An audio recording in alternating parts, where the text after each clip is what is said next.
Marcos, capítulo de número 5. Amém? Nós vamos fazer essa leitura,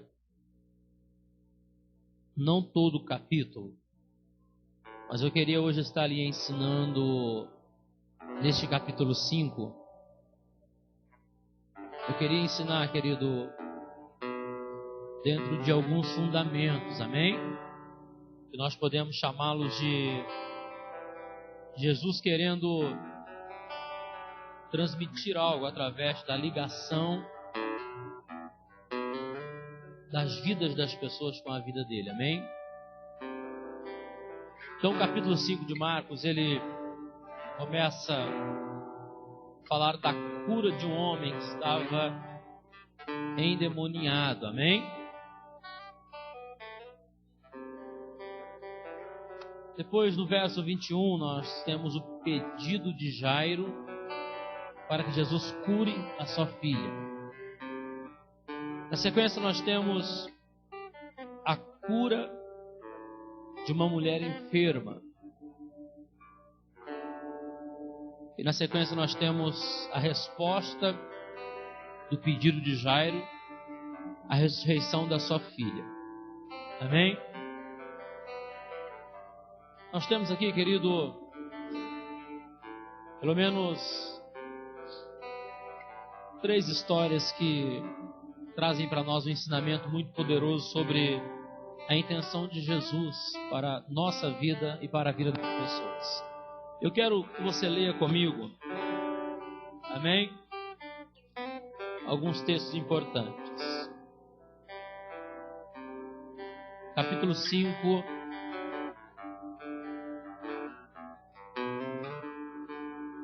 Versículo 1 diz assim: chegaram a outra margem do mar, a terra dos Gerazenos. Ao desembarcar, logo veio dos sepulcros ao seu encontro um homem possesso de espírito imundo, o qual vivia nos sepulcros, e nem mesmo com cadeias alguém podia prendê-lo. Ok? Verso de número 6. Quando de longe viu Jesus, correu e o adorou, exclamando com alta voz: que tenho eu contigo, Jesus, Filho do Deus Altíssimo? Conjuro-te por Deus que não me atormentes. Porque Jesus lhe dissera: espírito imundo, sai desse homem. E perguntou-lhe: qual é o teu nome? Respondeu ele: Legião é o meu nome, porque somos muitos. Rogou-lhe esclarecidamente que os não mandasse fora do país. Ora, pastava ali pelo monte uma grande manada de porcos, e os espíritos imundos rogaram a Jesus, dizendo: manda-nos para os porcos, para que entremos neles. Jesus o permitiu. Então, saindo os espíritos imundos, entraram nos porcos, e a manada, que era de cerca de 2.000, precipitou-se despenhadeiro abaixo, para dentro do mar, onde se afogaram. Os porqueiros fugiram e o anunciaram na cidade e pelos campos. Querido, verso de número 21. Tendo Jesus voltado no barco para o outro lado, afluiu para ele grande multidão, e lhe estava junto do mar. Eis que se chegou a ele um dos principais da sinagoga, chamado Jairo, e vendo-o, prostrou-se aos seus pés e insistentemente lhe suplicou: minha filha está à morte. Vem, impõe a mão sobre ela, para que seja salva, e viverá. Jesus foi com ele. Grande multidão o seguia, comprimindo-o. Aconteceu que certa mulher que havia 12 anos vinha sofrendo de uma hemorragia, e muito padecera a mão de vários médicos, tendo despendido tudo quanto possuía, sem contudo nada aproveitar, antes pelo contrário, indo a pior. tendo ouvido a fama de Jesus, vindo por detrás dele, por entre a multidão, tocou-lhe as vestes. Porque dizia: se eu apenas lhe tocar as vestes, ficarei curada. E logo se estancou a hemorragia, sentiu no corpo estar curada do seu flagelo. Verso de número 34. E ele lhe disse: filha, a tua fé te salvou. Vai-te em paz e fica livre do teu mal. Verso de número 41. A filha de Jairo agora a resposta. Tomando-a pela mão, disse: Talita cumi, que quer dizer menina, eu te mando, levanta-te. Imediatamente a menina se levantou e pôs-se a andar, pois tinha 12 anos. Então ficaram todos sobremaneira admirados, mas Jesus ordenou expressamente que a ninguém o soubesse e mandou que dessem de comer a menina. Fala comigo assim. Para a mulher do fluxo, Jesus disse: vai em paz, segue a tua vida. Fala assim para Jairo e para sua esposa. Jesus disse: dá de comer a sua filha. Fala comigo. E ao moço endemoniado, Jesus disse: volta para tua casa e anuncia aos teus as boas novas. Feche seus olhos, querido. Senhor Deus, nós oramos essa noite. Lemos, ó Pai, alguns textos que formam um emaranhado de assuntos aonde o foco, Deus, de cada um deles é trazer, ó Pai, a revelação da Tua Palavra. Clamamos, ó Pai, pela Tua misericórdia hoje, pois sabemos que sem ela não podemos estar aqui. E sabemos, ó Pai, que a Tua graça nos tem favorecido para estarmos aqui. Louvado seja o Teu nome hoje. Usa poderosamente cada vida que está aqui. Salva, cura, liberta, Pai, no poder do Teu nome.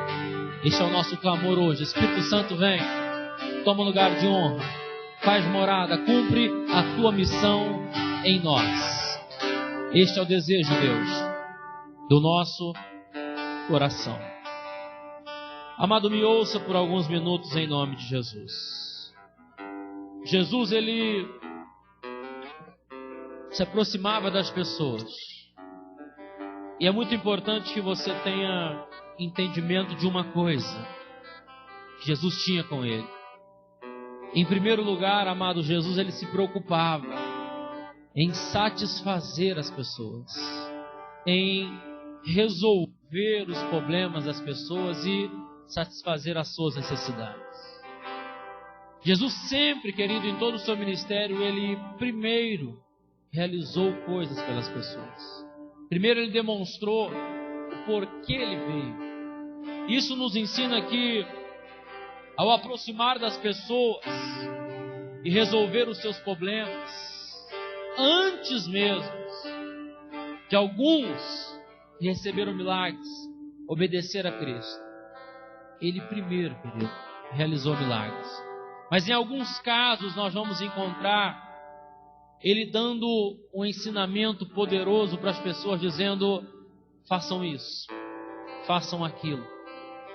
Isso nos mostra que na vida nós sempre vamos ver com os nossos olhos pessoas que, ao se chegarem à igreja e encontrarem Cristo, elas vão ser curadas, mesmo sem obedecer a Cristo. Elas vão ser curadas mesmo sem continuar na igreja. Elas serão curadas. E nós veremos pessoas que, ao entrarem na igreja, elas não serão curadas naquele exato momento. Mas elas, ao começarem a obedecer a voz de Jesus, no ensinamento da palavra, elas alcançarão cura. alcançarão libertação. E eu vejo, querido, que o Evangelho ele está anunciado a essas pessoas, e nós vamos ver isso não só na vida dos discípulos de Jesus, mas também na vida, querido, do próprio Jesus ministrando isso. Para um cego, ele não diz nada, ele diz, enxerga. Para o outro ele fala, vai lá e lava-te no tanque de Siloé. Pedro, querido, enfrentou no seu ministério duas possibilidades de ver isso acontecer na vida de um homem paralítico. Primeiro, em Atos capítulo 3, a Bíblia diz que Pedro, ele encontra na entrada do templo um homem paralítico, ao qual estava ali há muitos anos, diz a Bíblia. E Pedro fala para ele, moço, eu não tenho ouro, eu não tenho prata, o que eu tenho eu te dou, levanta e anda em o nome de Jesus. E a Bíblia diz que o homem não andou. Então Pedro, estendendo-lhe a mão e o pondo de pé, a Bíblia diz que os artelhos ou o tornozelo desse homem estralou, se colocou no lugar. E esse homem agora viu que ele podia andar, mas Pedro teve que puxar ele para ele ficar em pé. Mas em outro texto que está em Atos dos Apóstolos, acho que capítulo 8, na cura de Enéas, que era um paralítico, a Bíblia diz que Pedro, passando pela região da Galileia e por muitos outros lugares, encontrou esse homem chamado Enéas, que estava enfermo há muitos anos, paralítico num leito, e apenas disse para eles, Enéas, hoje, levanta e arruma o teu leito e volta a andar. Imediatamente, sem que ninguém fizesse nada, ele andou. E na vida também nós vamos encontrar dois tipos de pessoas dentro desse assunto. Primeiro, os que ninguém vai precisar fazer nada com eles. Eles vão receber a palavra, querido, e imediatamente eles vão seguir e vão viver abençoados. Mas terão aqueles, como de Atos 3, que ao receberem a palavra do homem de Deus, a ordenança para eles andarem, eles vão ficar esperando mais alguma coisa.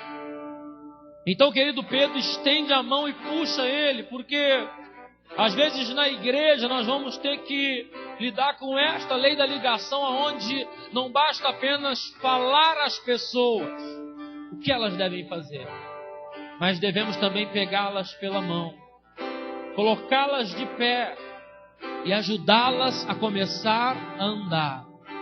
A possibilidade que nós temos dentro desta realidade da vida das pessoas é descobrir que ninguém é igual a ninguém. As pessoas são diferentes, elas reagem diferente. Alguém pode falar assim, ó, queridão, faz isso, e a pessoa fazer.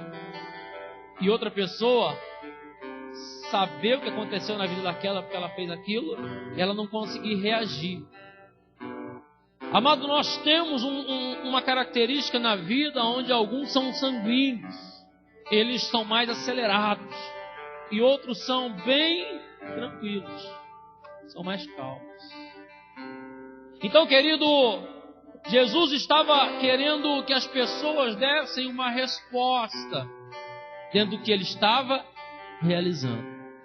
Ele não estava muito interessado a princípio no que a multidão iria pensar ou falar, mas com cada um que ele lidava na lei da ligação, no particular deles. Qual seria a resposta que eles dariam para Jesus? E eu acho lindo, querido, que a gratidão segue a graça sempre, de muito perto. E a lei da ligação nos impõe a condição de respostas que nós daremos ao céu, dentro do favor imerecido.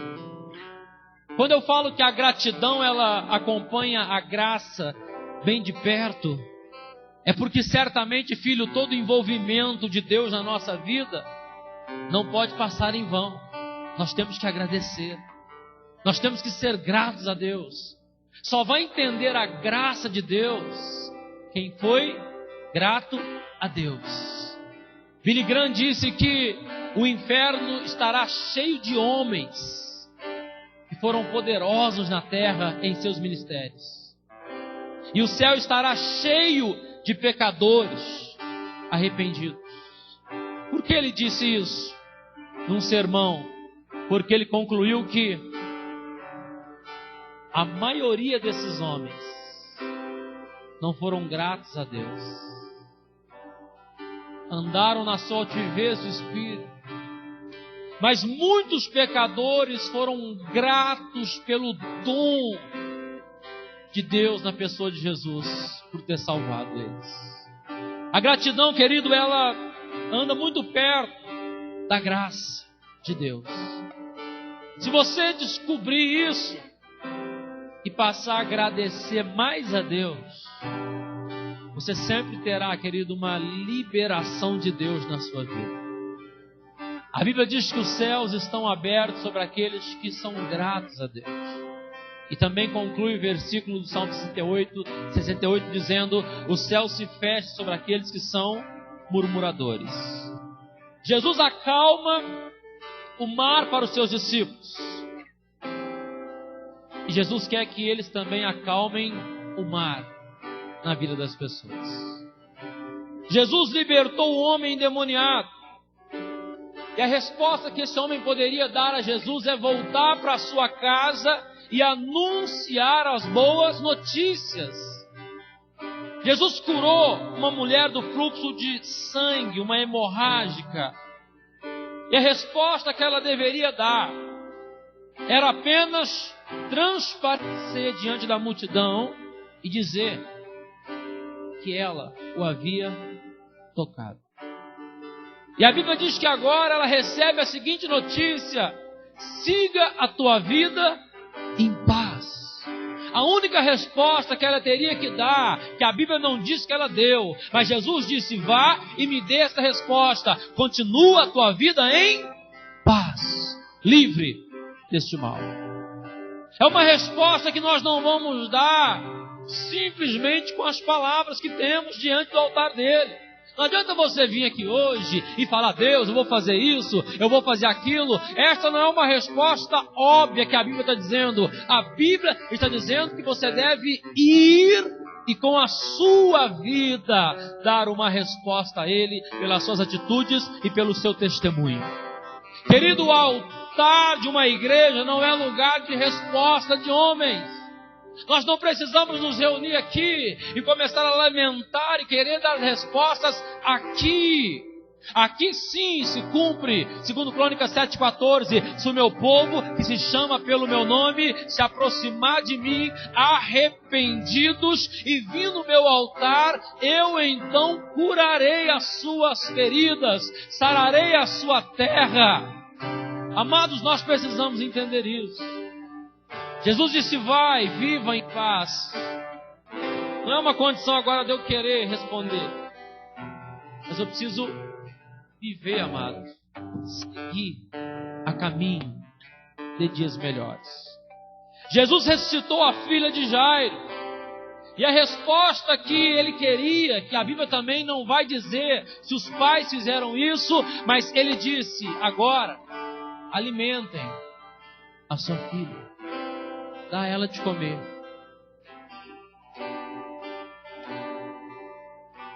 Pastor, o que Jesus espera da igreja?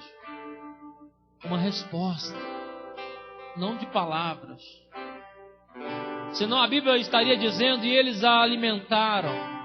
E essa mulher foi e viveu em paz. E esse homem foi e anunciou. A Bíblia não diz, não mostra esse homem anunciando para sua família, nem a moça anunciando paz nos seus dias, e nem mesmo Jairo, a sua esposa, alimentando. Mas eu creio, eu acredito que eles fizeram o que Jesus mandou. Amado, quando você vem à igreja, você não pode estar fora desses dois planos de fundo que nós anunciamos aqui. Ou as coisas vão acontecer na sua vida imediatamente, ou elas vão demorar um tempo, porque Deus vai esperar que você dê uma resposta de obediência dentro do que Ele falou. Mas mesmo assim, nós estamos falando, querido, não de uma condição de comportamento momentâneo. Eu estou falando que sempre vai ser assim. Agora diga para o seu irmão, foi bom ou não foi? Aquilo aconteceu imediatamente. Foi na hora. Você nem acreditou. Foi na hora. Agora diga assim, e aquela vez que você teve que esperar um pouco mais? Queridos, eu fui sacar o meu fundo de garantia esses dias. E eu falei, eu vou dar entrada ainda, vai demorar uns 10 dias. E eu já tinha dado ele de presente para a pastora Tânia. E ela me cobrava todo dia, vai lá no banco, eu preciso desse dinheiro, vai lá no banco. Eu falei assim, eu vou. E passou 2 semanas, eu não fui. E eu tinha que ir. E eu falei, Deus, eu vou dar a entrada agora, vai demorar 10 dias, ela vai me matar eu. E quando eu cheguei lá para dar a entrada, o cara, não precisa entrada não. Pode ir lá direto hoje e pegar o dinheiro. Aí quando eu cheguei em casa, entreguei para ela, falei, o que é isso? Eu falei assim, foi imediato, porque ela estava precisando de um milagre, eu acho. Deus falou assim, por causa da minha serva, eu estou liberando o dinheiro agora. O cara falou assim, olha, o cara dando entrada na minha frente, eu batendo um papo com ele, falando que eu era pastor, criando uma porta de evangelismo, e falando para ele, você é de São Paulo, trabalha aqui no banco, quando você for ficar aqui um dia de semana, domingo, vá na igreja, conversando.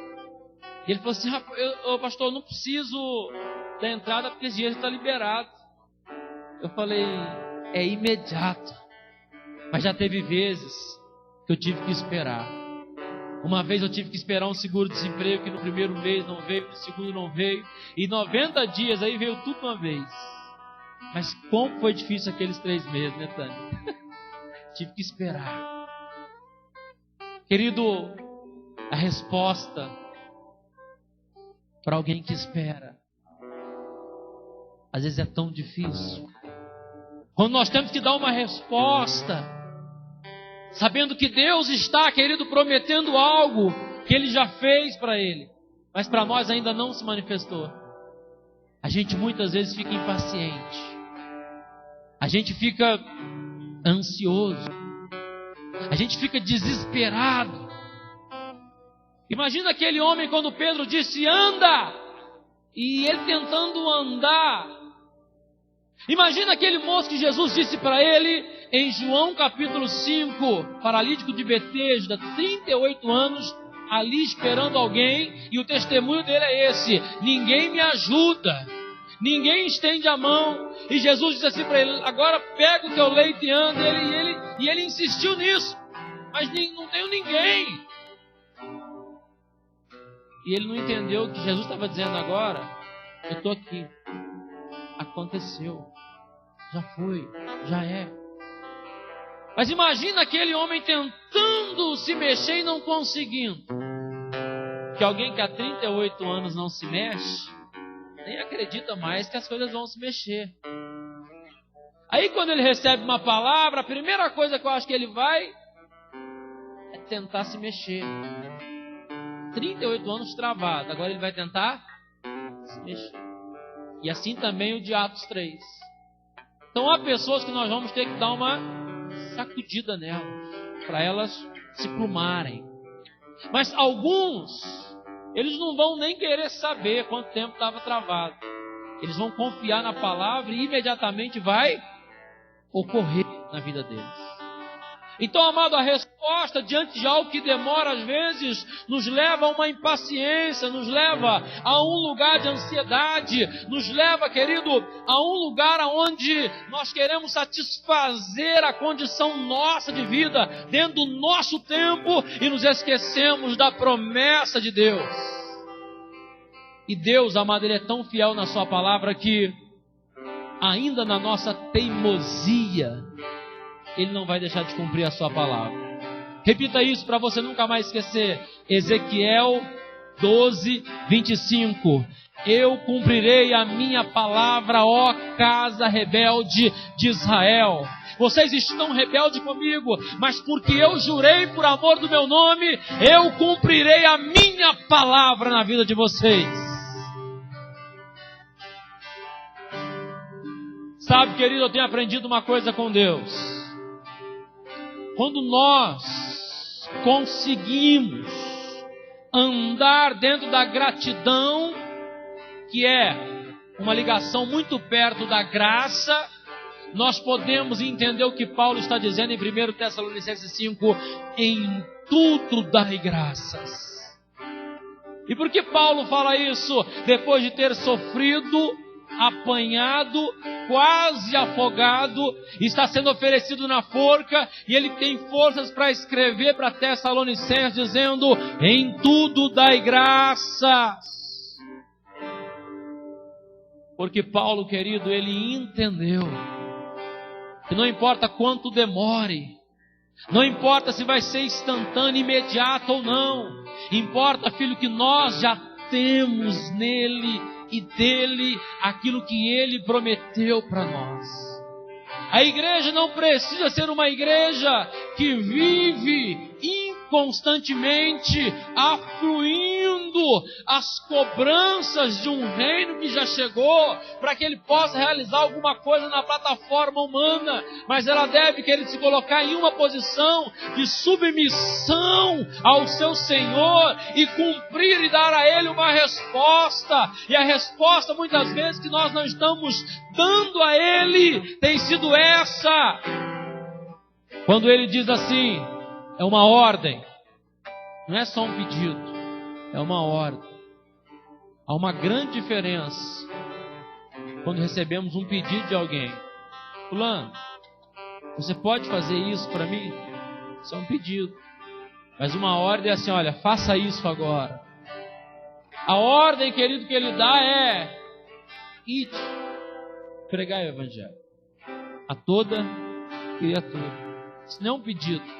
Ele não chegou lá e falou assim, meus amados discípulos, vocês que aceitaram meu nome, por favor, vão lá pregar o evangelho para mim.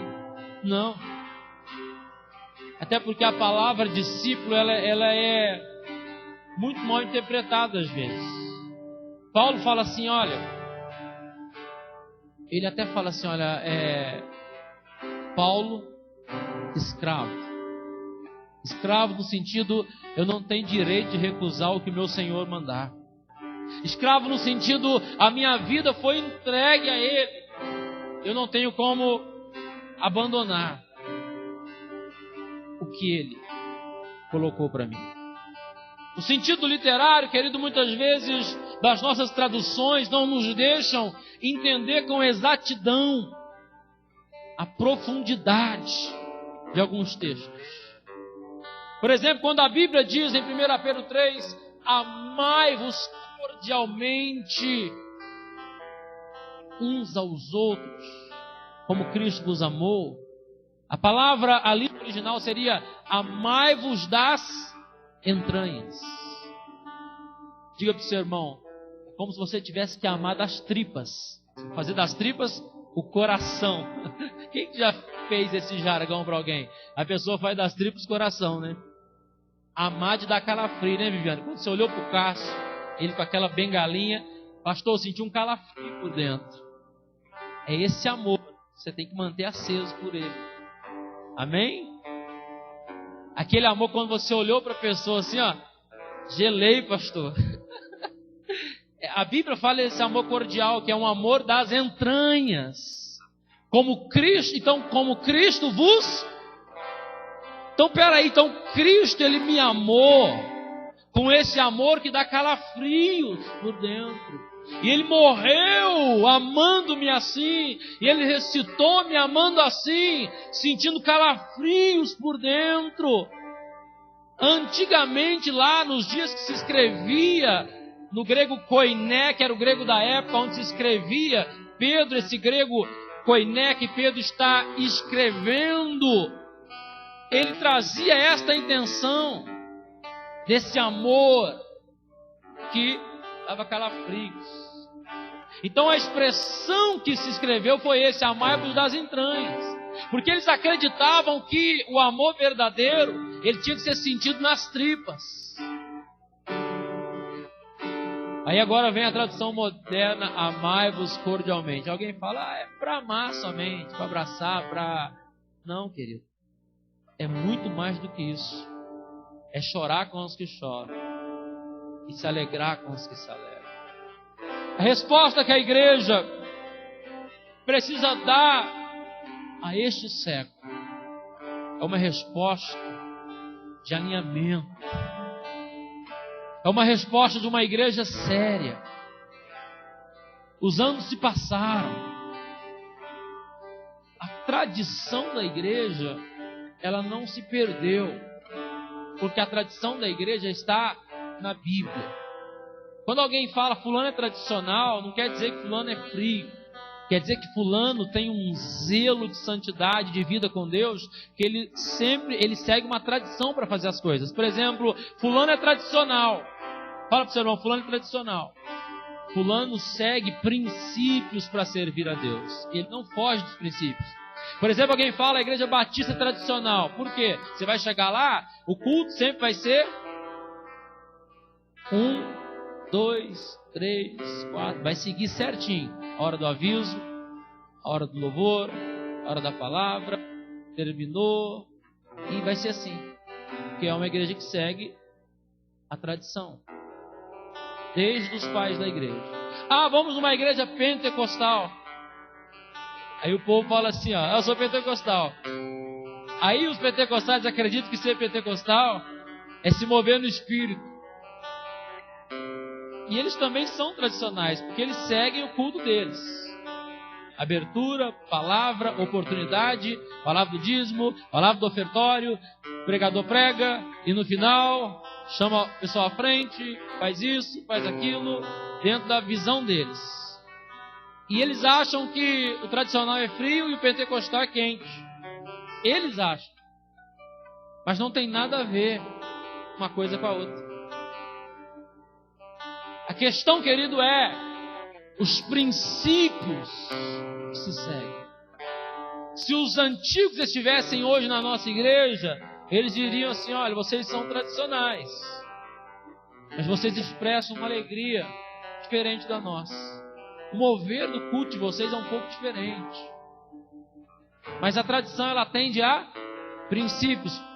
Por exemplo, o meu pastor de jovens, o pastor Júnior, ele me ensinou uma coisa assim, falou assim, olha, quando você receber o seu dinheiro, não sai correndo para pagar suas dívidas. Vai para sua casa primeiro, ora em cima do dinheiro, ora mais um pouquinho, pede um pouco de sabedoria para fazer as coisas corretas. E em primeiro lugar, separa o que é do Senhor.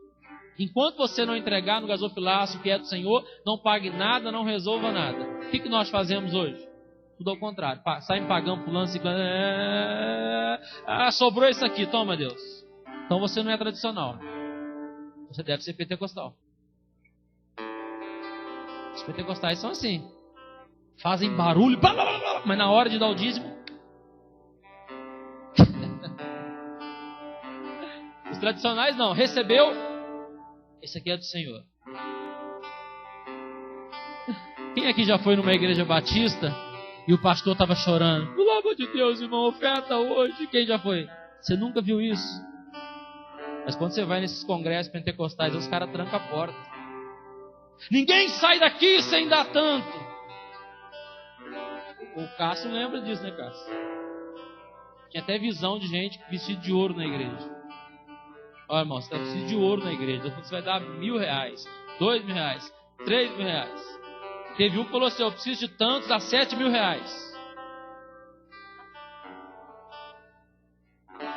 É porque foge a regra. Quando você chega numa igreja que tem uma linha de culto, o cara não pega o microfone e faz isso. Agora, quando você chega num lugar onde não tem liturgia e governo de culto, as pessoas pegam o microfone e fazem o que quer. Eu já vi pastor no culto seguinte ter que pegar o microfone e falar, igreja, desculpa, viu? Eu não tinha ideia que aquele cara ia fazer isso aqui no culto passado. Amados, os pastores que vêm pregar na nossa igreja normalmente, eles chegam antes. Fala, pastor, como é que eu posso falar isso, posso falar aquilo? Eu falo, querido, você tem liberdade para falar. Dia que o tio do Vitor estava aqui, pastor, que hora que é que termina? Porque o cara é tradicional, ele segue, ele sabe. Eu nem falei com ele está terminando 9 horas. Eu falei, Renato, pode ir? Não, pastor, respeito. A igreja, querido, ela não se perdeu em meio às perdas, pelo contrário. A igreja está formalizada para o reino, para o serviço. O que acontece é que tem muita gente entrando de carona dentro da igreja e não dando a resposta que ele espera. Tem muita gente entrando no serviço, amado, não por vocação, mas por profissão, para não dar a resposta que o céu quer. Quando o céu pergunta assim, olha Isaías 6:8, a quem enviarei e quem há de ir por nós por essa terra? Deus está perguntando assim, olha, tem alguém que possa estar na brecha por essa terra? E o grito desesperado do profeta Isaías não é a pessoa dele que vai. Desesperado é, eis-me aqui. Porque não tinha ninguém. E a Bíblia prova isso porque Ezequiel 22:30 diz, e eu, o Senhor, não encontrei ninguém para estar na brecha por essa terra e perante mim. Não tem ninguém. Por qual terra não tinha ninguém? Pela terra de Jerusalém, que é apontada no capítulo 22, uma terra que estava em pecado e corrompida. E quem é o homem que vai se colocar na brecha por Jerusalém? Falei para o seu irmão, naqueles dias, Deus levantou Neemias e levou ele para Jerusalém, para reconstruir os muros. A resposta de Deus, amado, foi Neemias, o consolador. O nome Neemias significa aquele que consola. É um tipo do Espírito Santo que vai vir na tua vida para te ajudar você reconstruir os seus muros. Se há muros caídos na tua vida, seja na área sentimental, emocional, financeira, seja qualquer área, querido, o Espírito Santo, ele tem as mesmas características de Neemias, quando foi reconstruir os muros. Porque quando você começa a reconstruir os muros da sua vida, logo aparece Sambalate, Tobias e Gesem, o arábio, para dizer, pode parar essa obra aí.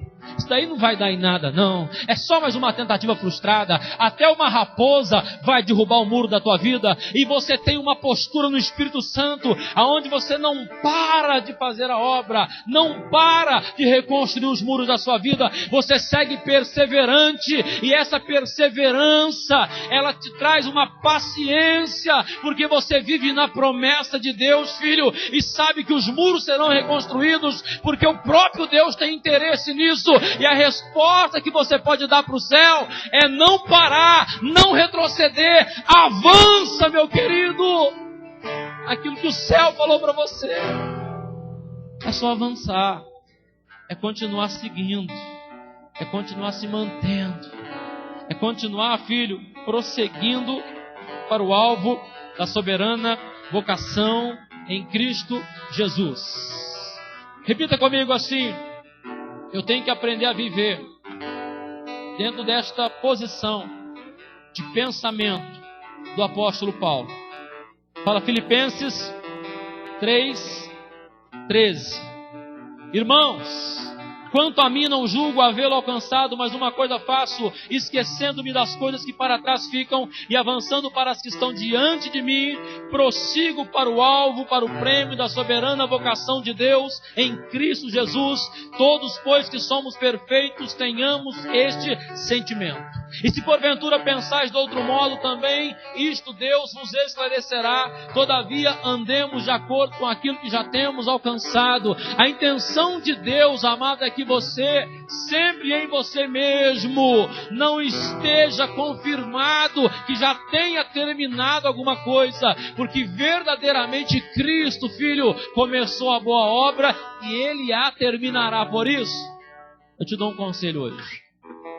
Dá uma resposta hoje para o teu Deus. Dá uma resposta para o céu hoje. O céu não vive de perguntas. onde uma igreja para entender por que sobreveio sobre o Brasil essa corrupção. Simples, por causa da semeadura do passado. Por que sobreveio tal mal, pastor, na minha vida? Porque você semeou alguma coisa. Pastor, por que eu estou vivendo isso, aquilo? Porque você não plantou, filho. O que você plantou, você vai colher. E isso Deus não pode tirar de você. Então, querido, sabe o que você faz? Em todo tempo, semeie o bem.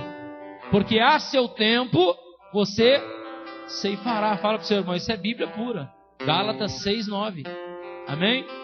É que o computador hoje está meio... O processador está lento, amém? Mas feche seus olhos em nome de Jesus. Deus, nós somos uma resposta para essa geração. A palavra diz que Samuel é uma resposta que o Senhor vai dar para a casa de Eli. Davi é uma resposta para a casa de Saul. Aleluia. Nós somos uma resposta, Pai, neste tempo, para esta casa chamada Brasil. Nós somos uma geração, ó Pai, que foi levantada como uma resposta para outra geração.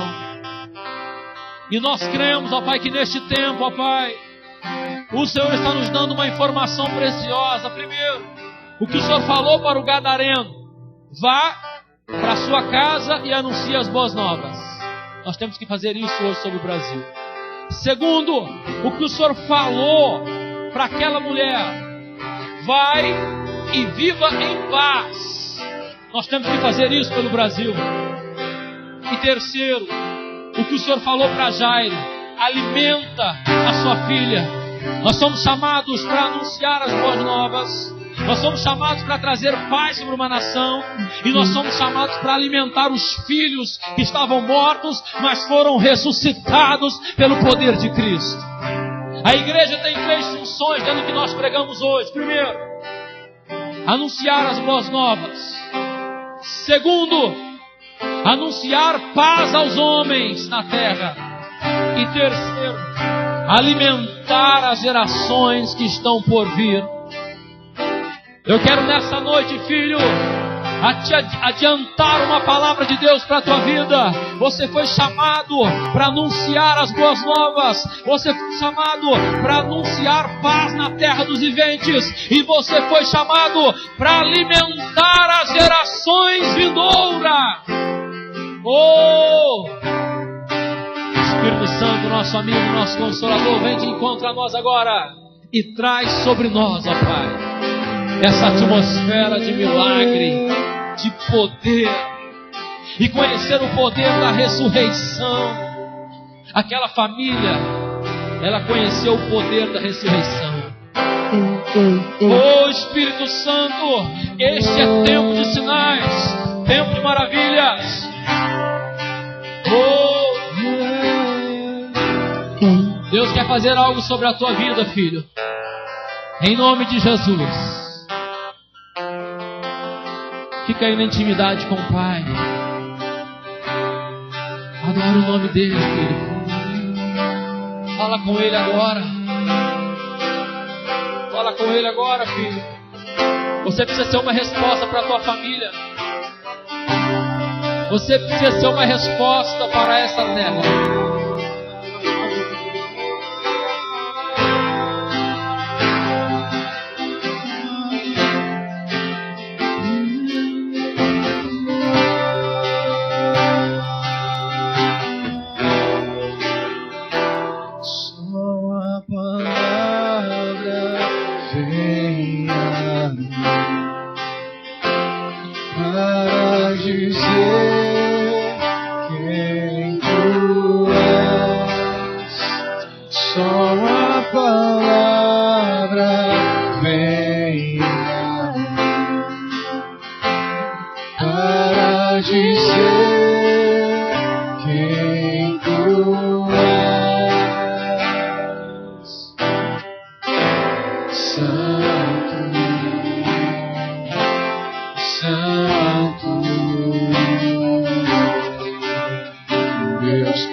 dizer quem tu és.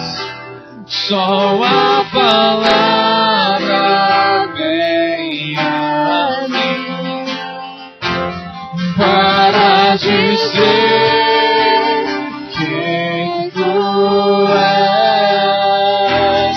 Oh, Santo, Santo, Deus poderoso, Santo, Santo, Deus poderoso, não há outro igual, só tu és santo, santo. Não há outro igual, só tu és santo, santo,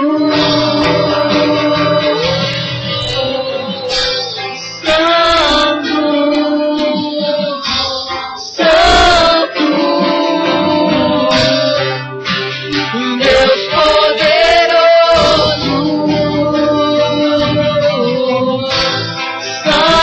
Santo, Santo, Deus poderoso, que não há outro igual, só tu és santo, santo.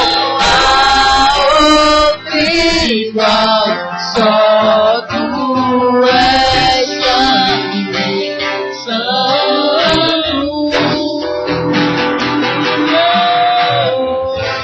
santo, santo, Deus poderoso, sim, só tu és santo, santo, Deus poderoso.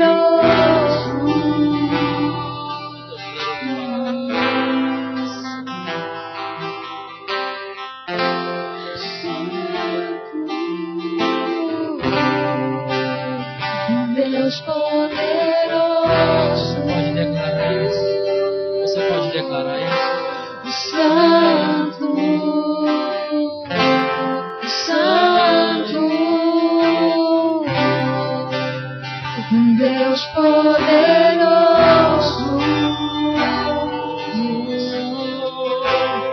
Santo, Santo, Deus poderoso,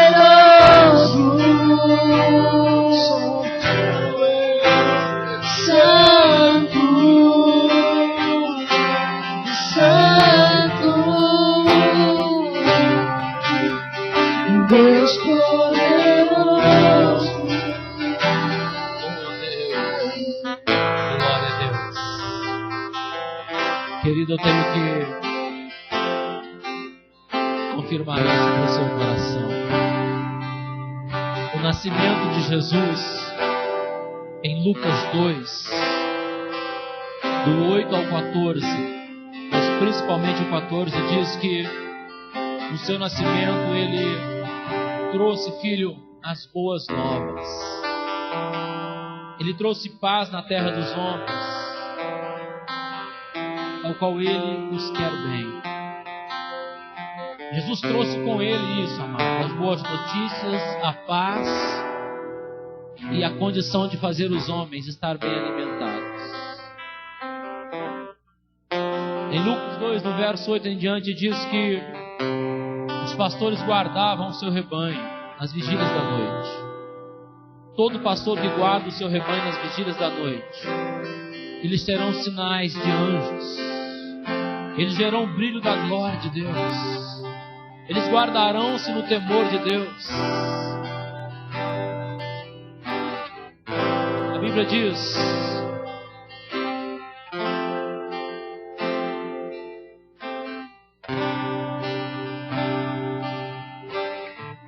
no versículo 12,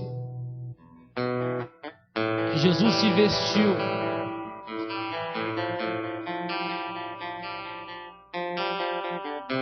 e esteve em manjedoura. O rei nasceu envolto em faixas. O rei nasceu em uma manjedoura. Ele se envolveu com faixas para te dar vestes reais. Ele se envolveu com uma manjedoura no seu nascimento para te dar o palácio eterno. Ele deixou a sua realeza e veio ser amado mais humilde entre os homens, para te oferecer o eterno reino de glória do seu Pai. Uma promessa de João 14: não vos deixarei órfãos, diz o verso 18. E ele mesmo disse: não vos deixarei também a terra, eu vos prepararei morada. Nós iremos morar com ele. Jesus está voltando. As trombetas soarão. E aqueles que estão mortos ressuscitarão primeiro, depois nós que estamos vivos. Em um abrir e fechar de olhos seremos transladados. E o corruptível se revestirá do incorruptível. E então nós seremos por ele levados ao alto sublime trono. E estaremos com ele, querido, para todo sempre, para a glória de Deus. O Espírito e a noiva dizem: Maranata, Maranata. Ora vem, Senhor Jesus. Nós te louvamos, Pai. Querido, é num ambiente desse que ninguém precisa ir até você colocar a mão em você. É imediato isso. Ele mesmo toca, Ele mesmo opera, Ele mesmo cumpre em você. Essa noite é uma noite de cura para as tuas feridas. Ele está curando você nas suas emoções. Ele está libertando você dos teus medos. Ele está te libertando, amado, agora de toda angústia, de todo sofrimento. Ele está te libertando de todo o choro das noites. E Ele te liberta do choro da noite, dizendo que a tua manhã será de alegria. Só uma manhã de alegria pode libertar alguém do choro de uma noite. Só o anunciamento das boas novas podem libertar alguém das notícias ruins. O Evangelho é simplesmente libertador para a sua vida. É por isso que eu não consigo mais ficar sem ouvir o Evangelho. Ele me liberta cada vez que eu ouço ele. O Evangelho tem chaves para abrir os cadeados que nós trancamos. O Evangelho tem poder de quebrar as correntes que nos prenderam. O Evangelho tem poder de romper os diques de impedimentos para que as águas não desçam. Eu profetizo, amado, rios de águas vivas fluirão do teu interior. Isto ele falava do Kedosh, do Espírito Santo, ao qual haveria de vir, veio, está aqui. Hoje eu libero sobre a tua vida. Existem rios de águas vivas que fluirão do teu interior. Oh, aleluia! Eu creio nisso. E nós vivemos para isso. Que nós possamos ser anunciadores das boas notícias. Que nós podermos ser os transferidores da paz. Que nós possamos ser, ó Pai, homens e mulheres compromissados em alimentar uma geração. Glória a Deus. E eu vou terminar dizendo assim, olha para mim. Eu só vou usar um personagem que nós lemos. Eu poderia usar os três. Nós já usamos os três exemplos, amém? Mas diga para o seu irmão, a menina que estava morta e ressuscitou. Ela precisou se alimentar para se manter viva. Isso era, filho, uma recomendação de Jesus para as pessoas que eram responsáveis por ela. Diga assim para o seu irmão: você é responsável por áreas da sua vida que você está deixando morrer. Diga assim: não deixe morrer essas áreas da sua vida. Alimente elas. Filho, se você tem se encontrado longe dos caminhos do Senhor, se alimente na promessa. Fique vivo na presença dele. É quando você deixa de alimentar aquela área que Deus te deu, é que você passa a se entregar à morte. Áreas do seu relacionamento, da sua família, você é responsável por ela. Você tem que alimentar, filho. Você sabia que o amor tem que ser alimentado? Eu tenho que dizer para a pastora Tânia todo dia: eu te amo, viu? No WhatsApp, no Facebook. Às vezes ela manda até no grupo da igreja: eu te amo. Aí a galera já entra e fala: ô, tá amando mesmo, hein? Mas aquilo ali é todo dia lá em casa. Amém? Todo dia. Você tem que alimentar, querido. Alimenta a sua geração. Alimenta a tua relação, filho. Alimenta a tua vida em família. Este é o segredo. Jesus ressuscitou a filha de Jairo. Também vai ressuscitar áreas da sua vida. Mas você tem a responsabilidade de alimentar, filho. Em nome de Jesus. Amém? Que o grande amor de Deus, que a graça de nosso Senhor e Salvador Jesus Cristo, que as doces consolações e a comunhão do Espírito Santo seja com todos vocês, em o nome de Jesus. Amado, sábado, marcha para Jesus, amém, extrema. O pessoal da igreja vai estar se reunindo na igreja com o Juninho, com a Ju e com os outros irmãos. Eu tenho a notícia que a marcha vai estar saindo da Presidente Vargas, da Praça Central, às 3 horas da tarde, né? O pessoal vai atrás do trio elétrico. Eu não tenho certeza ainda se eu vou conseguir estar lá nesse horário. Amém? Nós temos uma programação na empresa para fazer uma manutenção lá. Talvez não conseguimos chegar, mas com certeza eu vou estar aonde o show for ser. Amém? Não por causa do artista, mas porque eu quero estar lá com vocês também. Amém?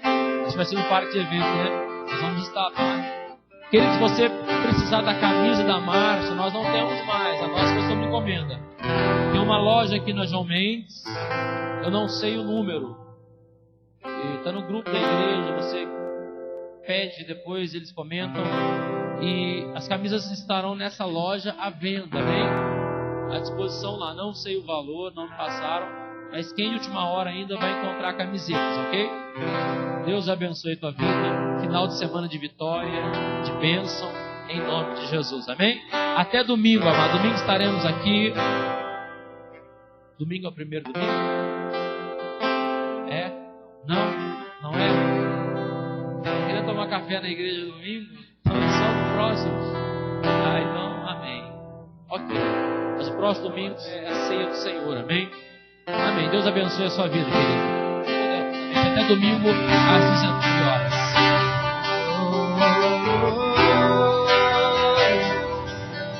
E não há outro igual, só tu és santo, santo. E não há outro igual, só tu és santo, santo.